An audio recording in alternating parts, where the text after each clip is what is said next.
Faire un jeu unique, un jeu qui me ressemble, un jeu que j'aimerais voir exister et auquel j'aimerais jouer.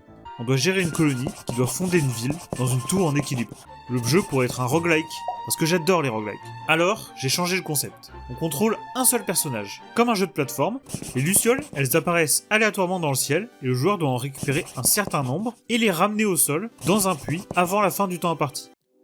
Depuis la dernière vidéo, j'ai dû faire un des choix les plus difficiles de ma vie. Dans la dernière vidéo, je vous ai parlé de Merlin, ce grand sage qui m'a aidé à faire plusieurs visuels pour mon jeu. Bon, il faut savoir que Merlin, il a aussi un vrai travail, et qu'il a aussi d'autres passions que de faire du pixel art pour un vieux roguelike moisi. Moi, je passe des heures tous les jours sur ce projet, parce que c'est mon rêve et que c'est ma passion. Mais Merlin, c'était plutôt un truc sur son temps libre. Il travaillait de temps en temps sur le projet, mais un jour, on a eu cette discussion. Je suis désolé, je veux pas te mettre la pression, mais c'est juste qu'à cette vitesse, je sais qu'on ne terminera jamais le projet, parce que j'ai un petit peu d'expérience. Mais au pire, on le finira dans 3 ou 4 ans. Regarde le développeur de Stardew Valley. Ah! Moi, j'ai déjà fait un jeu pendant 3 ans, et c'était super dur, parce qu'au bout d'un moment, on en a marre, qu'on veut passer à autre chose, alors je savais que je voulais pas revivre ça. Bref, tout ça pour dire que j'ai dit à Merlin que je préférais le faire tout seul, ce projet. Pas parce qu'il travaillait mal ou pas assez vite, mais juste parce que je veux pas que ce projet dure plusieurs années, et qu'avec Merlin, on n'avait pas les mêmes ambitions. Je trouvais ça intéressant d'en parler parce que le travail d'équipe, ça a toujours été très difficile pour moi, et prendre cette décision, ça m'a beaucoup affecté et fait culpabiliser, mais je sais au fond de mon cœur que c'était ce qu'il y avait de mieux à faire. Ne vous en faites pas pour Merlin, il ne m'en veut pas, par contre en échange je dois lui préparer des crêpes jusqu'à la fin de mes jours. Bon, je suppose que c'est mérité. Bon, et le jeu alors? Puisque je ne me voyais pas utiliser le travail de Merlin sans lui, j'ai repris certaines choses de zéro, surtout visuellement. Déjà, je me suis débarrassé de la caméra pixel perfect, parce que la tour qui penche, ça rendait vraiment pas bien, et qu'on comprenait plus rien à l'écran, et surtout c'était très moche. Puis j'ai travaillé sur les sprites. Comme il y a cette mécanique centrale de la lumière, j'ai décidé que le personnage sera un humain bougie, parce que j'aime beaucoup les objets humanoïdes. Bon, on dirait un gâteau, mais vous avez l'idée. J'ai changé les ennemis pour des gros insectes, j'ai retravaillé les échelles et le sol, j'ai changé les lucioles pour des étoiles, et j'ai changé le puits pour un four cosmique, en m'inspirant du fumoir à poissons de Stardew Valley. Bon, même si ça risque de changer quand j'aurai travaillé un petit peu plus le lore, parce qu'une bougie qui ramasse des étoiles, voilà. Après, j'ai retravaillé le décor. Au départ, j'hésitais à faire un fond compliqué, avec du détail, mais vu que j'ai décidé d'utiliser une palette très réduite, ça aurait fait fouillis. Je préfère garder une esthétique épurée à la manière de Tiny Rogue ou Minit. Ensuite, le gameplay.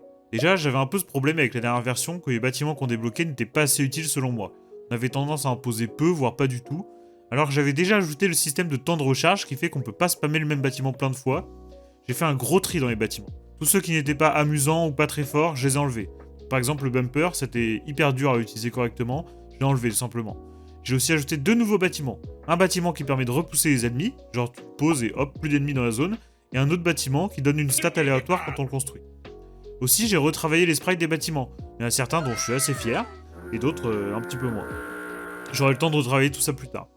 La première grosse partie de cette mise à jour, ça a été le système de zone. Donc avant, il n'y avait qu'un seul ennemi, l'ennemi statique qui sert juste à bloquer le joueur. Il en spawnait sur toute la map, et puis voilà. Pour se rapprocher d'un vrai roguelike, je savais que j'avais besoin de variété entre les runs. Donc j'ai créé un système de zones. Ce système, il permet de faire spawn des ennemis différents dans chaque zone du jeu. Il y a 3 zones à traverser, et petite originalité dans mon jeu, chaque zone intègre l'ennemi de la zone précédente. Donc genre la zone 1, elle a un ennemi A, la zone 2, elle a un ennemi B, plus l'ennemi A. À voir ce que ça donne, mais je me dis que ça peut être un bon moyen de fusionner les différents obstacles pour créer des situations ultra variées entre les parties. Et puis ça permet aussi aux joueurs de s'introduire à chaque ennemi un par un, et de pouvoir s'adapter tout au long de la partie. Alors qu'est-ce que j'ai créé comme zone? Il y a 2 types d'obstacles dans le jeu. Les ennemis, qui spawnent dans la zone et qui sont statiques, et la météo, qui sont des trucs qui tombent du ciel tant que vous êtes dans la zone. Voilà quelques zones que j'ai créées. Des ennemis à distance, qui tirent des projectiles pour vous faire tomber. Une zone pluie d'araignées, avec des araignées qui tombent et qui posent des toiles d'araignées pour vous bloquer. Une zone avec de la fumée, qui empêche de construire. J'ai retravaillé la pluie, comme on est une bougie, maintenant il faut l'éviter en construisant un plafond au-dessus de sa tête. Et j'en ai fait d'autres. À chaque partie, vous allez tomber sur 3 zones différentes aléatoires, et ça rendra chaque partie unique. Et j'espère ajouter encore des zones dans les mises à jour futures. Deuxième gros point de cette mise à jour, mais avant je dois vous parler du jeu auquel je joue tout le temps en ce moment. Megabonk. J'adore Megabonk. Ça me rappelle Risk of Rain 2 quand je jouais l'ingénieur et que j'attendais que le temps passe en écoutant un podcast. Bref, je suis accro. Et en voyant le système d'amélioration de stats de Megabonk, j'ai trouvé vachement mieux que celui de mon jeu. En fait, moi, dans mon jeu, chaque stat avait un niveau, comme dans Isaac. Et du coup, ça correspondait pas à grand chose, genre être niveau 5 en lumière, genre oui d'accord, mais ça veut rien dire. Donc j'ai retravaillé tout le système d'amélioration de stats. Maintenant, quand on décide de détruire une luciole, enfin une étoile, on la transforme en étoile corrompue, qui donne des bonus de stats. peut avoir des bonus communs, rares, épiques ou légendaires. Et maintenant, ça nous affiche bien l'efficacité de la stat, genre plus 57% de lumière, et non pas niveau 5 comme avant. J'étais hyper fier de réussir à faire ce système. J'ai aussi ajouté des stats, comme le pacifisme, qui réduit le spawn des ennemis, ou le temps d'utilisation, qui réduit la durée d'utilisation des bâtiments. Et puis après avoir fait ça, je me suis dit, autant le faire aussi pour les bâtiments. En plus, ça règle un problème qui était qu'il y avait peu d'intérêt à changer de bâtiment au cours de la partie. Mais maintenant, on loot des bâtiments de plus en plus rares, et donc de plus en plus forts. Donc ça vaut le coup de changer son équipement au fil de la partie. Exactement comme le système d'armes dans Dead Cells. Donc en fait, chaque bâtiment peut être looté avec un niveau de rareté aléatoire qui va changer sa stat d'efficacité. Ce que je trouve sympa, c'est que pour chaque bâtiment, cette stat elle va changer quelque chose de différent. Par exemple, pour les bibliothèques dont je parlais tout à l'heure, ça va être à quel point notre stat s'améliore. Et pour la lanterne, ça va influencer la taille de la lumière. En bref, cette partie de la mise à jour, elle a vraiment ajouté le côté roguelike, qui fait qu'il y a de la stratégie dans le choix de ces améliorations, et qu'on peut vraiment créer des équipements uniques et faire des combos, en tout cas j'espère.